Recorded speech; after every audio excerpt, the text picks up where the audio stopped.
ఈనాటి సమావేశంలో నాతో పాటు పాల్గొంటున్న గౌరవనీయులు మాజీ కార్పొరేషన్ చైర్మన్ గారు సోదరులు వాసుదేవరెడ్డి గారు, పార్టీ కార్యదర్శి గారు సోదరులు రూప్ సింగ్ నాయక్ గారు, అలాగే ఎలక్ట్రానిక్ మీడియా, ప్రింట్ మీడియా సోదరులకు పేరు పేరున నమస్కారం.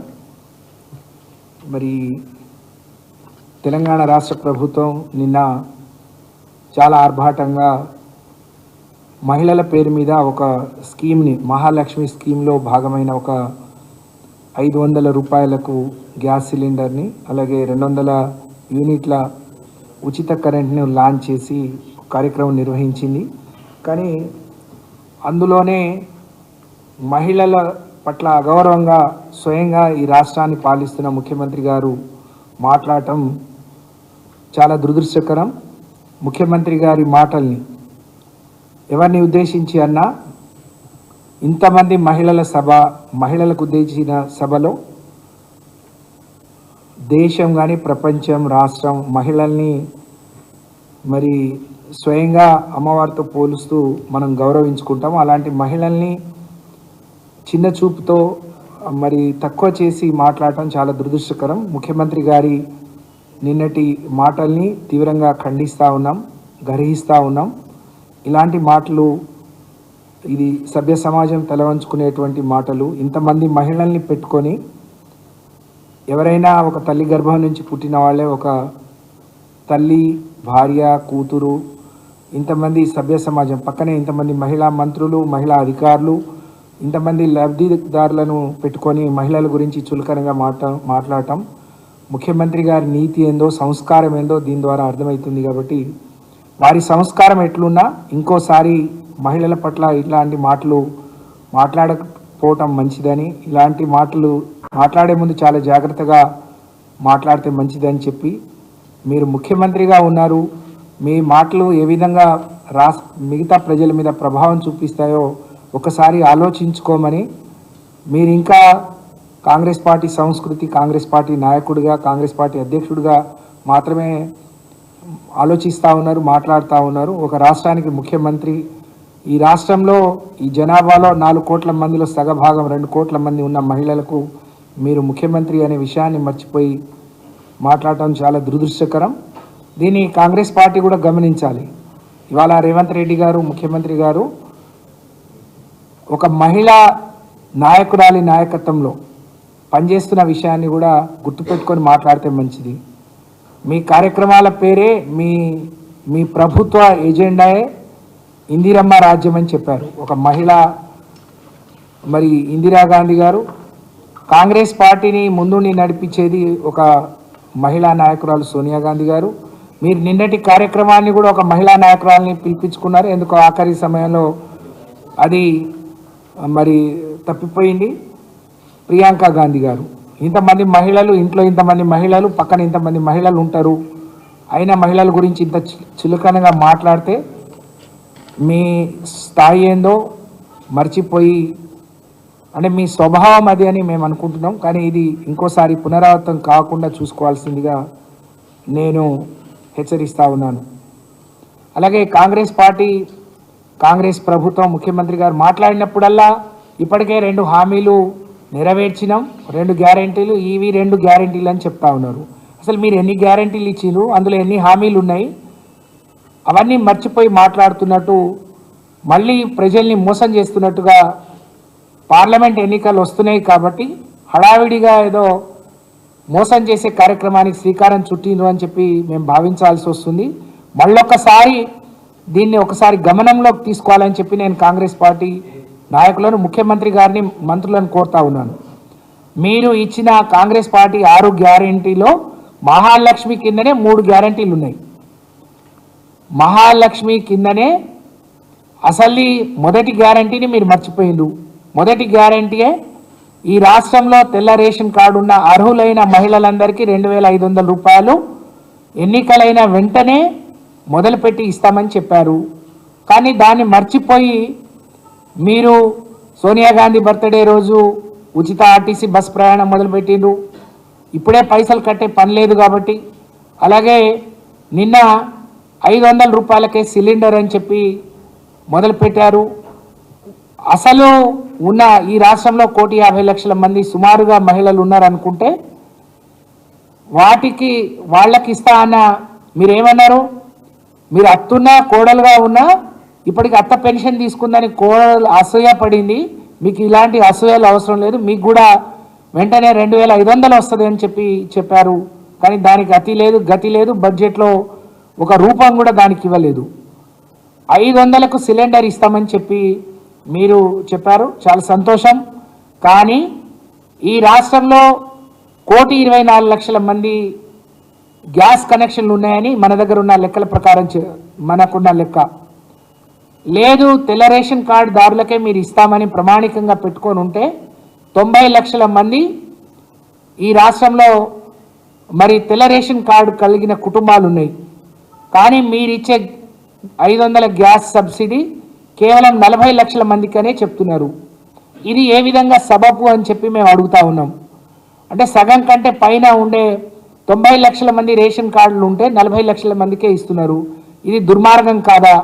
ఇది రాష్ట్రంలో ఉండే తెల్ల రేషన్ కార్డు కలిగిన పేద కుటుంబాలకు మీరు అన్యాయం చేసినట్టు కాదా అని చెప్పి నేను ప్రశ్నిస్తా ఉన్నాను.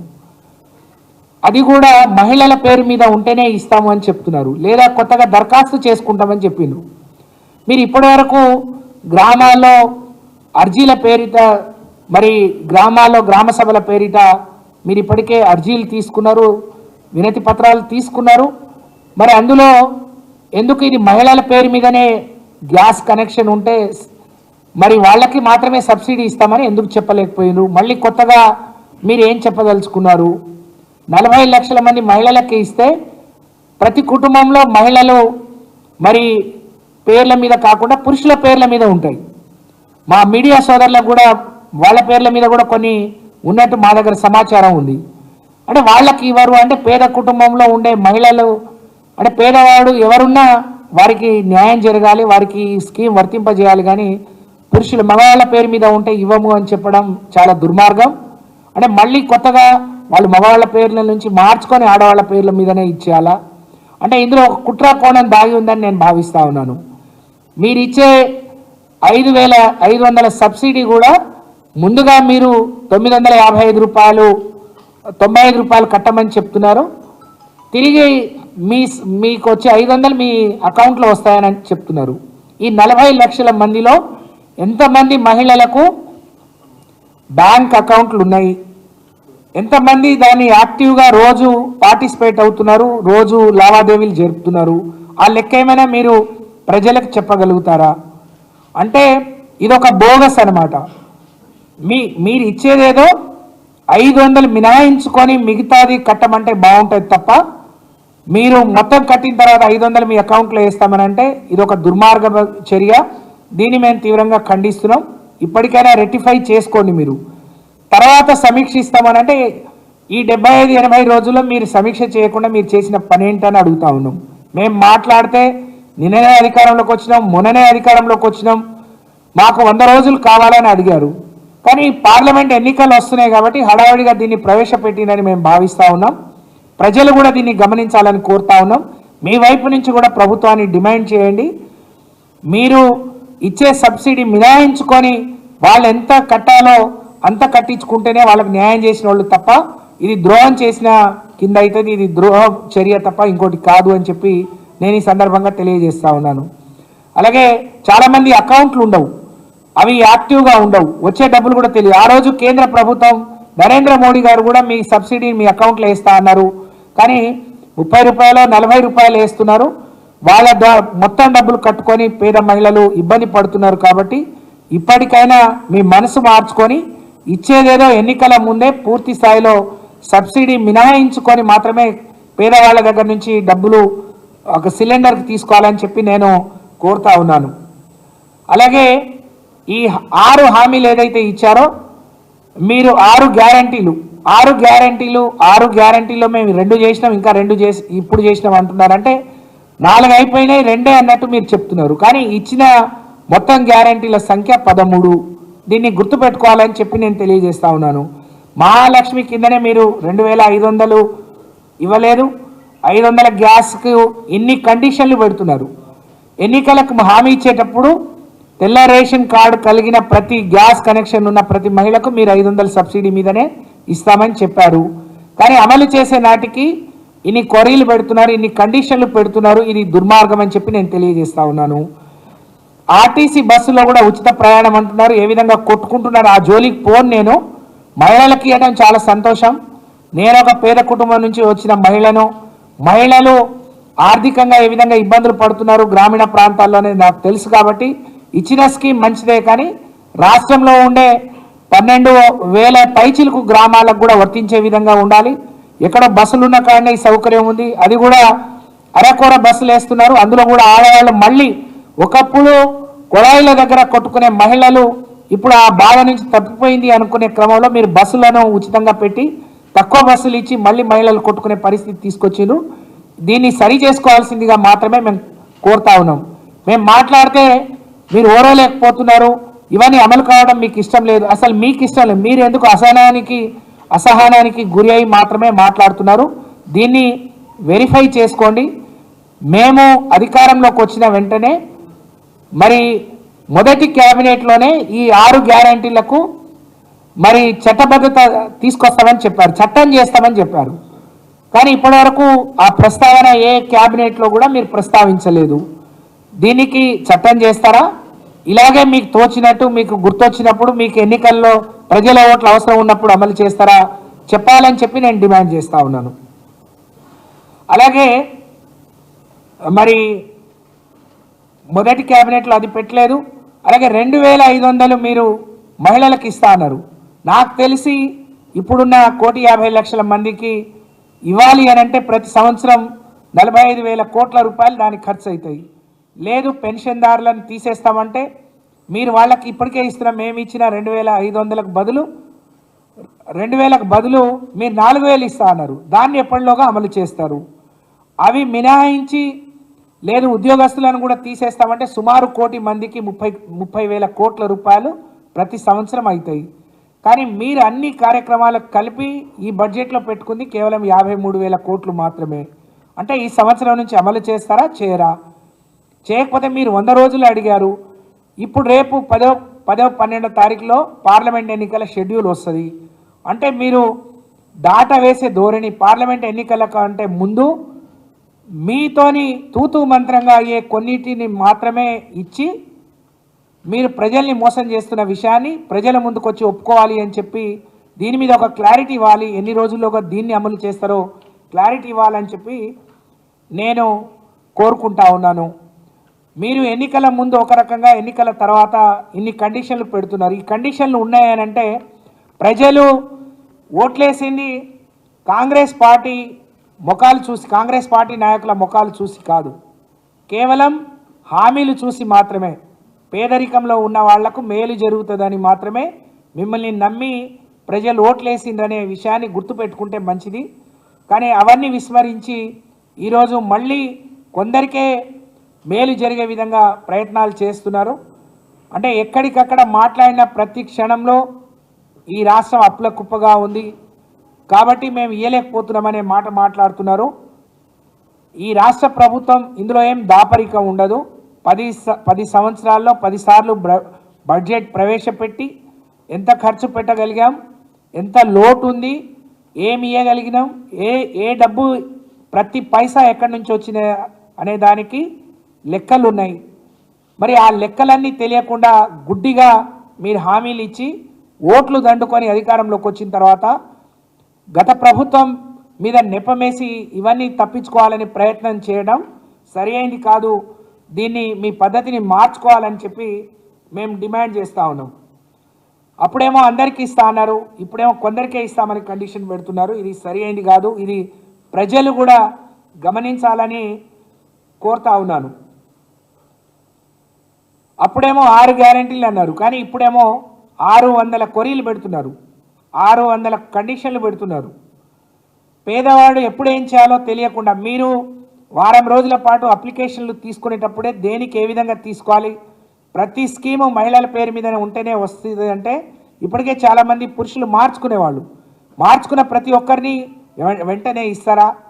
అలాగే ఇప్పటికే ఈ రాష్ట్రంలో దాదాపు 12 లక్షల ఉజ్వల మరి కనెక్షన్లు ఉన్నాయని చెప్తున్నారు కేంద్ర ప్రభుత్వం నుంచి వచ్చే సబ్సిడీ. ఈ సబ్సిడీ దీనికి ఇచ్చే వాటిలో మినహాయింపు ఇస్తారా, అది కలిపి మాత్రమే మీరు 500 ఇస్తున్నారా కూడా స్పష్టం చేయాలని చెప్పి నేను డిమాండ్ చేస్తూ ఉన్నాను.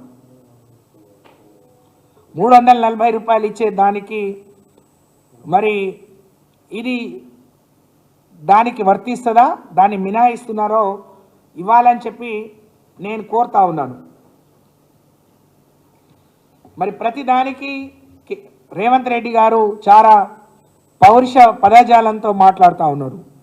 మేమేం చేసినా మెచ్చుకోవట్లేరు, తిడుతున్నారు అంటే 10 ఏళ్లలో భారతదేశంలోనే తెలంగాణ రాష్ట్రాన్ని అగ్రగామిగా నిలబెట్టిండు అని మన కేంద్ర ప్రభుత్వం కానీ అనేక సంస్థలు కానీ అనేక అవార్డులు ఇచ్చి ఈ రాష్ట్రాన్ని మెచ్చుకుంటే మీరు పొద్దున్న లేచి కేసీఆర్ గారిని తిట్టడం, ఆ కుటుంబాన్ని తిట్టడమే పనిగా పెట్టుకున్నారు. మీ కార్యక్రమం, మీ దినచర్య మమ్మల్ని తిట్టడంతోనే మొదలైంది. అంటే మీ పద్ధతి అదా, లేకపోతే మీరు ఏదైనా ఫ్రస్ట్రేషన్లో మాట్లాడుతున్నారా?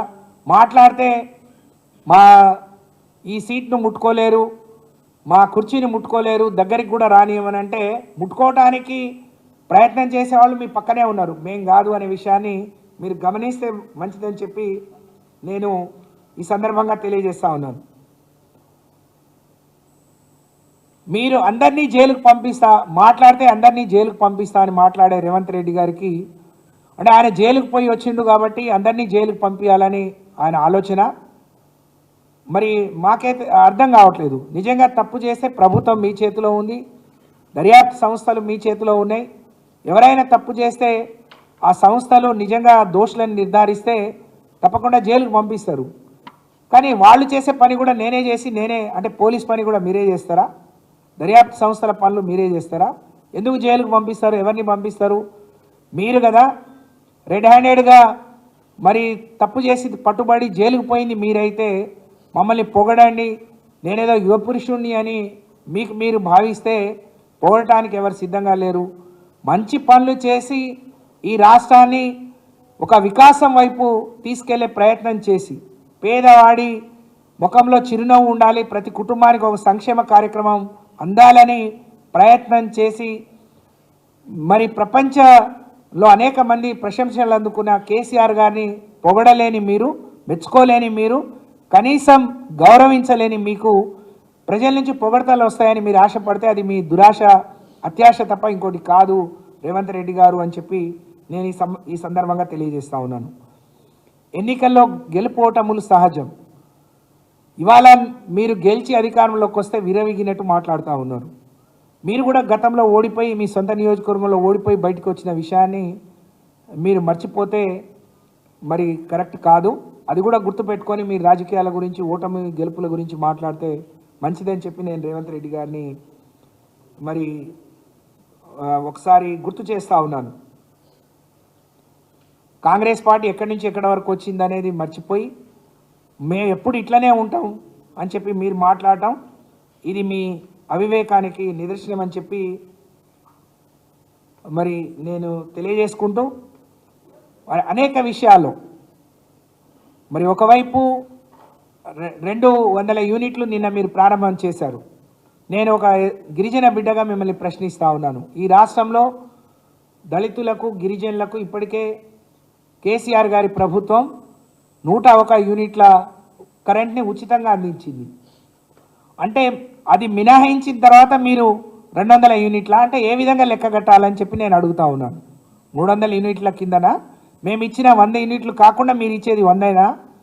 ఎందుకంటే ఈ రాష్ట్రంలో నాకు తెలిసి 1 కోటి మంది పైగా కేవలం 200 యూనిట్ల కంటే తక్కువ కాలుస్తారు.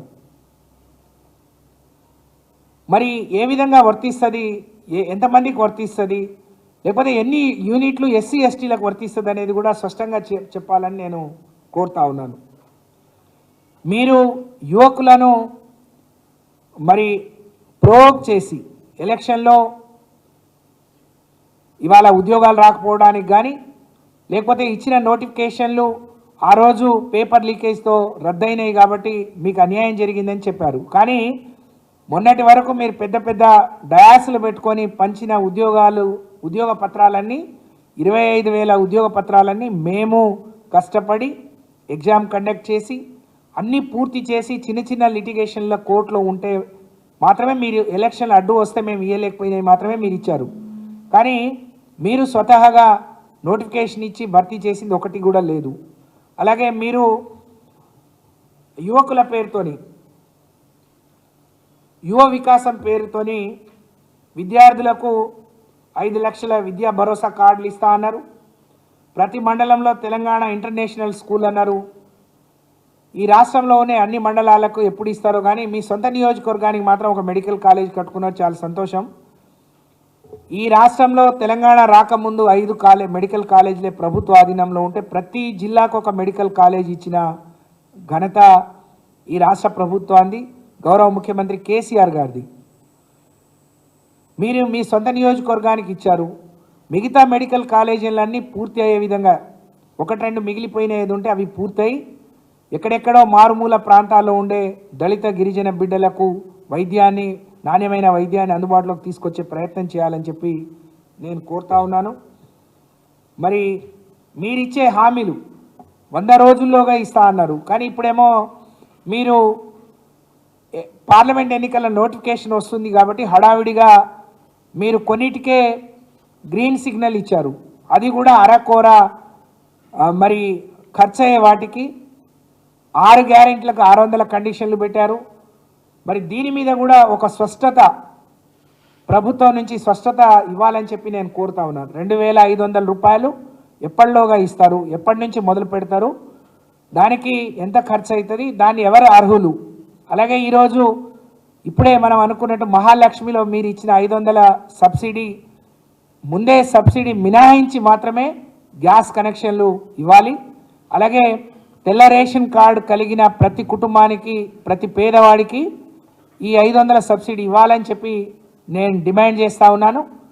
అలాగే ఆర్టీసీ బస్సులో ఆడవాళ్ళు కొట్టుకోకుండా ఉండటానికి మీరు ఇచ్చే ఉన్న బస్సులకు అదనంగా గ్రామీణ ప్రాంతాల్లో బస్సుల సంఖ్య పెంచాలి, అందరికీ సౌకర్యం కల్పించాలి అని చెప్పి ఇప్పటికే చాలామంది మరి నిలబడి మాత్రమే పోతున్నాం, ఉచితమేమో కానీ నిలబడి కాళ్ళు గుంజి మేము ఇబ్బంది పడుతున్నామని చెప్తున్నారు.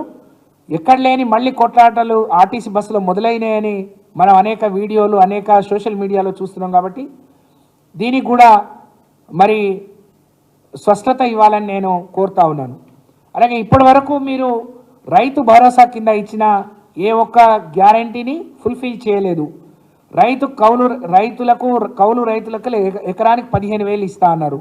కానీ ఇచ్చే 12,000 కూడా ఇప్పటికీ 3 ఎకరాలకు వరకు కూడా మీరు రైతులకు ఇవ్వలేకపోయారు. అవన్నీ కొనసాగిస్తారా, లేకపోతే దానికి కూడా కోత పెట్టి ఇలాంటి కండిషన్లు పెడతారా? కౌలు రైతులను ఏ విధంగా గుర్తిస్తారో మరి కౌలు రైతులు ఆందోళనలో ఉన్నారు, వాళ్ళకు స్పష్టంగా చెప్పాలని నేను కోరుతా ఉన్నాను. అలాగే వ్యవసాయ కూలీలకు మీరు 12,000 రూపాయలు ఇస్తా అన్నారు, దాని మీద కూడా ఒక స్పష్టత లేదు. అలాగే పండించిన పంట మీరు వచ్చిన తర్వాత మరి యాసంగి పంట వస్తూ ఉంది, అప్పటికే సగం కంటే ఎక్కువ అమ్ముడు పోయింది. మీరు కొనుగోలు కేంద్రాలు పెట్టాల్సి వస్తే 500 బోనస్ ఇస్తా అన్నారు. కాబట్టి కొనకుండానే రైతులు ప్రైవేటు వైపు అమ్ముకునే విధానాన్ని మీరు అవకాశం ఇచ్చిండ్రు, రైతులు నష్టపోయే అవకాశాన్ని మీరు ఇచ్చిండ్రు. మీరు బోనస్ ఏ పంటలకు ఇస్తారు? యాసంగి అయిపోయింది, వానాకాలానికన్నా ఇస్తారా? రైతులకు స్పష్టంగా చెప్పాలి. ఒకవైపు రైతులకు ఇచ్చిన ఏ ఒక్క రైతు భరోసాలో ఏ ఒక్కటి అమలు చేయలేదు. పైపెచ్చు ఈ రాష్ట్రంలో ఇప్పటికే రైతులకు 2 పంటలు అందిస్తున్న కాళేశ్వరం ప్రాజెక్టులో ఉన్న మేడిగడ్డను రిపేర్ చేయకుండా మరి మాలాంటి డోర్నకల్, మహబూబాద్ లాంటి ప్రాంతాల్లో కూడా మేము 2 పంటలు పండించుకున్నాం. మరి పూర్తి భూములను మేము సాగులోకి తీసుకొచ్చాం, వినియోగంలోకి తీసుకొచ్చాం. మొన్ననే నోటీసులు ఇచ్చిరు, మీరు యాసంగి మరి వరి వేసుకోవద్దు, పంటలు వేసుకోవద్దు, మేము నీళ్ళు ఇవ్వలేమని.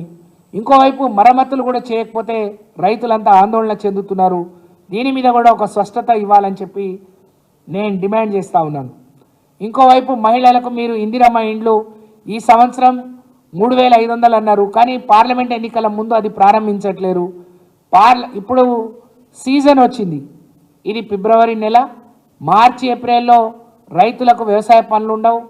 ఇల్లు కట్టుకునే ప్రతి ఒక్కళ్ళు ఉగాది నుంచి మొదలు పెట్టుకుంటారు. కానీ మీరు ఉగాది అప్పటికి పార్లమెంట్ ఎన్నికల కోడ్ అమల్లో ఉంటుంది కాబట్టి మేము ఇయ్యలేమని చెప్పడానికి ఈ సంవత్సరం కూడా మీరు దాటవేసే ప్రయత్నం చేస్తున్నారు. దీనికి కూడా క్లారిటీ ఇవ్వాలి, ఎప్పటిలోగా ఇస్తారు అని చెప్పి నేను తెలియజేసుకుంటూ, మీరు ఆ రోజు ఉన్న 2000 పెన్షన్ని చేయుత కింద 4000 ఇస్తా అన్నారు. దానికి కూడా ఒక స్పష్టమైన ఏ నెల నుంచి ఇస్తున్నారు. ఒకసారి ఇప్పటికే ఒక నెల మీరు స్కిప్ చేసి డిసెంబర్దో జనవరిదో మీరు ఇవ్వలేదు, కానీ ఫిబ్రవరిలో ఒక నెలది ఇచ్చారు.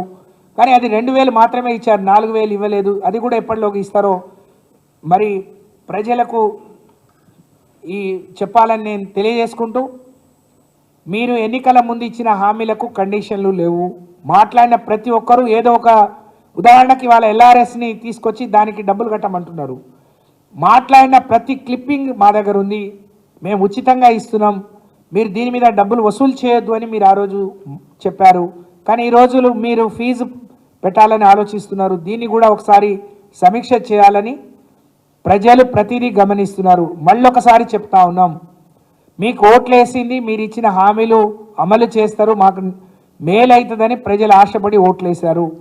కానీ వాళ్లకు మీరు ఆదిలోనే ఇబ్బంది పెట్టే ప్రయత్నం, మోసం చేసే ప్రయత్నం చేస్తున్నారు. ఇది ఒక్కసారి మళ్ళీ సమీక్షించుకోమని కోరుతూ, మరొకసారి మహాలక్ష్మి పథకంలో నిన్న ఇచ్చిన 2 హామీలో స్పష్టత ఇవ్వాలని నేను డిమాండ్ చేస్తా ఉన్నా. ఒకటి వచ్చి మీరు రేషన్ కార్డులు కలిగిన 90 లక్షల మందికి సబ్సిడీతోని గ్యాస్ ఇవ్వాలి. ఆ సబ్సిడీని ముందే మినహాయించుకొని మిగతా డబ్బులు మాత్రమే కట్టించుకోవాలి తప్ప మీ అకౌంట్లో వేస్తామనంటే ఇది నమ్మటానికి మేము సిద్ధంగా లేము. ఇది ప్రజలు గమనించాలని నేను కోరుతా ఉన్నాను. రెండవది 200 యూనిట్లు అన్నారు. ఇందులో ఇప్పటికే ఎస్సీ ఎస్టీలకు ఇస్తున్న 100 యూనిట్లు మినహాయింపా కాదా అది కూడా చెప్పాలని చెప్పి కోరుతూ, కాంగ్రెస్ పార్టీ నాయకులు నోరు దగ్గర పెట్టుకొని మాట్లాడితే మంచిది. స్వయంగా ముఖ్యమంత్రి గారే ఇట్లా మాట్లాడుతున్నారంటే మేము ఏదైనా మాట్లాడవచ్చని మిగతా మంత్రులు కానీ మిగతా నాయకులు అనుకుంటున్నారు. మీరు వాళ్ళను ప్రోత్సహిస్తున్నట్ట, మీ నోరు బంద్ చేసుకుంటారా, ఒళ్ళు దగ్గర పెట్టుకొని మాట్లాడతారా? ఇలాగే మరి మీ ఏదైనా మరి ఏదో నాలుకకి ఏదో వస్తే అది, నోటికి ఏదో వస్తే అది అడ్డదిడ్డంగా మాట్లాడి ఆ రోజు అధికారంలోకి వచ్చిండ్రు. కానీ అధికారంలో ఉన్న మీరు ఏది మాట్లాడితే సబబో, ఏది ప్రజలు ఏ భాషను గౌరవిస్తారో ఈ రాష్ట్రంలో ఉండే ప్రతి ఒక్కరు గమనిస్తున్నారు. దీని గురించి ఆలోచించమని చెప్పి నేను కోరుతూ, కాంగ్రెస్ పార్టీలో ఇంతమంది మహిళలు ఉన్నారు, మహిళా నాయకత్వంలో పనిచేస్తున్నారు, కానీ మహిళల్ని అవమానించే మాటలు మాట్లాడుతున్నారు. ఇది రేవంత్ రెడ్డి గారు ఒక్కరికే వర్తిస్తుందా? కాంగ్రెస్ పార్టీ అధిష్టానమైన సోనియా గాంధీ గారికి, ప్రియాంక గాంధీ గారికి, మీ ఇన్ఛార్జిగా ఉన్న దీపాదాస్ మున్షి గారికి వర్తిస్తుందా? ఒకసారి స్పష్టం చేయాలని నేను డిమాండ్ చేస్తూ, మరొక్కసారి వీటిని వెంటనే సమీక్ష చేసి, పార్లమెంట్ ఎన్నికలు వచ్చినాయి కాబట్టి మేము చేయలేకపోయినామనే మాట మళ్ళీ ఎక్కడ మాట్లాడకుండా ముందే సమీక్ష చేసి స్పష్టమైన హామీ ప్రజలకు మరీ ముఖ్యంగా మహిళలకు ఇవ్వాలని చెప్పి నేను కోరుతూ సెలవు. జై తెలంగాణ. మాట్లాడతారు.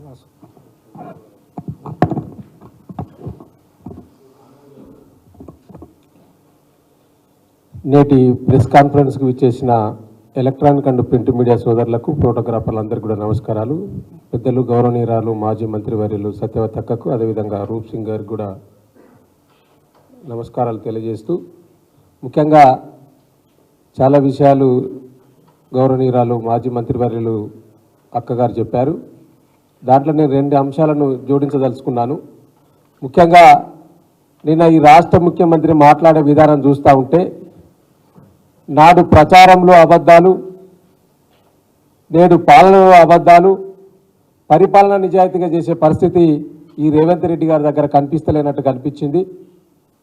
నిజంగా నిన్న బహిరంగ సభలో మాట్లాడుతూ ఇష్టం వచ్చినట్టు ఒక ముఖ్యమంత్రి స్థాయిని కూడా మర్చిపోయి, నేను ముఖ్యమంత్రి అనే విషయాన్ని కూడా మర్చిపోయిండు రేవంత్ రెడ్డి గారు. ఇంకా పిసిసి అధ్యక్షుడు అనే భావిస్తూ ఉన్నట్టు కనిపిస్తూ ఉన్నది. ఎందుకంటే వారి ప్రసంగంలో నాటి మాజీ ముఖ్యమంత్రి గారిని, మా పార్టీ వర్కింగ్ ప్రెసిడెంట్ గారిని, మా మాజీ మంత్రివర్యులు హరీష్ రావు గారిని ఇష్టం వచ్చినట్టు తులనాడే వ్యవస్థను నిజంగా కూడా తెలంగాణ ప్రజలు సిగ్గుతో తలవంచుకుంటా ఉన్నారు. ఈయన ఈ రాష్ట్రానికి ముఖ్యమంత్రి చేసిండని వారంతా కూడా భావిస్తున్న సందర్భం. ఇవాళ మేము ఉద్యోగాలు ఇస్తూ ఉంటే బీఆర్ఎస్ నాయకులు శాపనార్థాలు పెడతా ఉన్నారు. యువకులారా, నిరుద్యోగులారా గమనించండి అని రెచ్చగొడతా ఉన్నాడు. అయ్యా రేవంత్ రెడ్డి గారు, నేను నిరుద్యోగుల పక్షాన మిమ్మల్ని ప్రశ్నించదలుచుకున్నాను. మీరు వచ్చిన ఈ 75 రోజులలో ఎక్కడ ఉద్యోగాలు ఇచ్చిర్రు? మీరు ఇచ్చిన ఉద్యోగాలు ఎక్కడి అవి? ఎవరి హయాంలో నోటిఫికేషన్ ఇచ్చిర్రు? ఎప్పుడు జరిగినాయి అవి? నేను చాలా ఇది దయచేసి చూపించాలి. నోటిఫికేషన్తో సహా మెడికల్ హెల్త్ స్టాఫ్ నర్సింగ్ అని చెప్పి మేము స్టాఫ్ నర్సులకు ఉద్యోగాలు ఇచ్చినామని చెప్పి ఎల్బీ స్టేడియంలో పెద్ద ఎత్తున సభ పెట్టాడు రేవంత్ రెడ్డి గారు. ఇది డిసెంబర్ 30వ తారీఖు 22 నోటిఫికేషన్ ఇచ్చినాం. ఆగస్టులో 23 ఆగస్టులో పరీక్షలు నిర్వహించి వారందరికీ కూడా ప్రక్రియను మొత్తం పూర్తి చేసినాం. మీరు వచ్చినాక పత్రాలు ఇచ్చి పోజులు కొడతా ఉన్నారు. ఇది గురుకుల ఉద్యోగాలకు సంబంధించిన నోటిఫికేషన్. ఇది 9,000 ఉద్యోగాలకు పైగా నాటి ముఖ్యమంత్రి కేసీఆర్ గారి ప్రభుత్వ హయాంలో ఇది ఏప్రిల్ 5, 23లో ఇచ్చినాం. ఇది మొత్తం దీనికి ప్రక్రియ మొత్తం కూడా ఆనాడు బీఆర్ఎస్ ప్రభుత్వం ఉన్నప్పుడే కూడా పూర్తి చేయడం జరిగింది. ఎన్నికల కోడ్ వచ్చిన తర్వాత వాటన్ని కూడా ఆపివేయడం, బ్రేక్ పడడం జరిగింది. మీరు వచ్చిన తర్వాత దాన్ని పూర్తి చేసి అది కూడా మేమే ఇచ్చినామని చెప్తా ఉన్నారు. ఇంకోటి పోలీసు రిక్రూట్మెంట్కి సంబంధించి దాదాపుగా 16,000 ఉద్యోగాలకు పోలీసు రిక్రూట్మెంట్ బోర్డు మరి 25 ఏప్రిల్ 22లో నోటిఫికేషన్ ఇచ్చినాం ఆనాటి బీఆర్ఎస్ ప్రభుత్వం. కానీ మీరేం చెప్తా ఉన్నారు? పోలీసు ఉద్యోగాలు 15,000 మేమే ఇచ్చినాం, స్టాఫ్ నర్స్ ఉద్యోగాలు 5,000 మేమే ఇచ్చినాం. అదేవిధంగా గురుకుల ఉద్యోగాలకు సంబంధించి కూడా దాదాపుగా 9,000 ఉద్యోగాలు, వాటిని కూడా వివిధ కేటగిరీలో పీజీటీ, టీజీటీ, డిఎల్, జేఎల్కి సంబంధించిన గురుకులాలకు సంబంధించిన కూడా అవి కూడా మేమే ఇచ్చినామని మీరు ఏదైతే అబద్ధాలు, అసత్య ప్రసాదాలు చేస్తూ ఉన్నారో వీటన్నిటి కూడా తెలంగాణ సమాజం గమనిస్తూ ఉన్నది. కాబట్టి మీరేదో ఉద్యోగాలు ఇస్తే కూలుకునే వ్యవస్థ మాది కాదు. ఇలా మీరు ఉద్యోగాలు ఇవ్వలేదు. మీరు ఇస్తానన్న హామీలు కూడా ఇప్పటిదాకా మా మాజీ మంత్రి వర్యులు చెప్పారు. మీరు ఇస్తారన్న హామీలు కూడా ఇలా అరకొర హామీలు, ఆ ఇచ్చిన హామీలను కూడా అరకొరగా ప్రజలకు అందించే దిశగా మీరు ఆలోచన చేస్తూ ఉన్నారు తప్పితే నిజంగా ఆనాడు ప్రతి ఇంటికి అర్హులైన ప్రతి ఒక్కరికి కూడా మరి గ్యాస్ బండ ఇస్తా అన్నారు. అర్హులైన ప్రతి ఒక్కరికి కూడా 200 యూనిట్ల పవర్ ఉచితంగా ఇస్తా అని చెప్పిండ్రు. కానీ ఆ నిజమైన అర్హులను కట్ చేస్తూ ఉన్నారు. ఇలా దానికి సంబంధించిన విధి విధానాలను కూడా ఇప్పటి వరకు సక్రమంగా ఈ ప్రభుత్వం రిలీజ్ చేయలేదనే విషయాన్ని ఒకసారి గమనించాలి. ఇవాళ మీరు మాట్లాడుతున్న ప్రతిదీ కూడా ఇవాళ కేసీఆర్ గారు మరి తెలంగాణ రాష్ట్ర ప్రతిష్టను దేశం మొత్తం, ప్రపంచం మొత్తం కూడా ఇటువైపు చూసే విధంగా మరి ఈ యొక్క 9.5 సంవత్సరాల వారి పరిపాలన కొనసాగిస్తే కేసీఆర్ గారు చేసిన వేటి కూడా ఆనవాళ్ళు లేకుండా చేస్తామని మీరు ఏదైతే చెప్పారో మరి ఆనవాళ్ళు లేకుండా చేస్తారంటే కేసీఆర్ గారు కట్టించిన సెక్రటరియట్లలోనే మీ కూర్చున్న విషయాన్ని మీరు మర్చిపోకూడదు రేవంత్ రెడ్డి గారు. ఇది కేసీఆర్ గారు కట్టించిందే సెక్రటరియట్, రాష్ట్ర సచివాలయం కూడా. మరి దాన్ని కూడా లేకుండా చేస్తారా? కాబట్టి ఇలా ఆనవాళ్ళు లేకుండా చేస్తారలో భాగమే కాళేశ్వరం ప్రాజెక్టును కూడా మీరు లేకుండా చేయాలని ఒక కుట్ర, ఒక పెద్ద కుట్ర దాంట్లో దాగి ఉన్నది. దాన్ని మరి ప్రజలకు వివరించడానికే మార్చి 1వ తారీఖు నాడు చలో మేడిగడ్డ కార్యక్రమాన్ని కూడా బీఆర్ఎస్ పార్టీ తీసుకున్నది. కాబట్టి తప్పనిసరిగా ఈ యొక్క 75 రోజుల మీ పరిపాలనలో మీరు తెలంగాణ ప్రజలకు ఇచ్చిన ప్రతి హామీని అమలు చేసేదాకా బీఆర్ఎస్ పార్టీగా మీ వెంట పడతాం, ప్రజల పక్షాన నిలబడతాం, ప్రజల పక్షాన ఉండి మిమ్మల్ని ప్రశ్నిస్తామనే విషయాన్ని ఈ సందర్భంగా కాంగ్రెస్ ప్రజాపతులకు మేము హెచ్చరిక చేస్తూ నోరు దగ్గర పెట్టుకొని మాట్లాడాలంటే మీకంటే ఎక్కువగా మేము మాట్లాడతాం. కానీ మాకు ఒక మరి గౌరవం ఉంది, ఇష్టం వచ్చినట్టు మాట్లాడొద్దనే ఒక ఆలోచన ఉంది. కాబట్టి మేము నోరు పారేసుకుంటలేము. మీరు ఒక ముఖ్యమంత్రి హోదాలో ఉండి మీరు మీ పరిహారం మంత్రులు కూడా ఇష్టం వచ్చినట్టు మాట్లాడుతూ ఉన్నారు. జోరు జాగ్రత్త, లేకుంటే భవిష్యత్తులో తెలంగాణ ప్రజల ఆగ్రహానికి గురిగాక తప్పదు.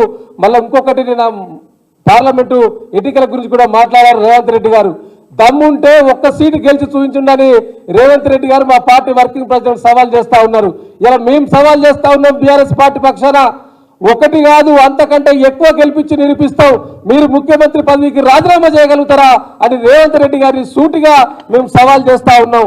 మీరు ఒక్కటి కాదు అంతకంటే ఎక్కువ గెలిపిస్తాం. ఇలా మీరు చేస్తున్న అమలు చేస్తున్న 6 గ్యారంటీలకు సంబంధించి మరి ప్రజలను మోసం చేస్తా ఉన్నారో ఆ మోసాలన్నిటి కూడా ప్రజలను చైతన్యం చేస్తాం. చైతన్యం చేసి రాబోయే పార్లమెంట్ ఎన్నికల్లో తప్పకుండా తెలంగాణ ప్రజలు కర్రుగాల్చి వాత పెట్టడానికి సిద్ధంగా ఉన్నారు. కాచుకొని కూర్చోవలసిందిగా రేవంత్ రెడ్డి గారికి వారి పరివారానికి హెచ్చరిక చేస్తున్నాను. ఈ యొక్క అవకాశం ఇచ్చిన మీకు గౌరవనీయులు మాజీ మంత్రి గారికి ప్రత్యేక కృతజ్ఞతలు. Thank you.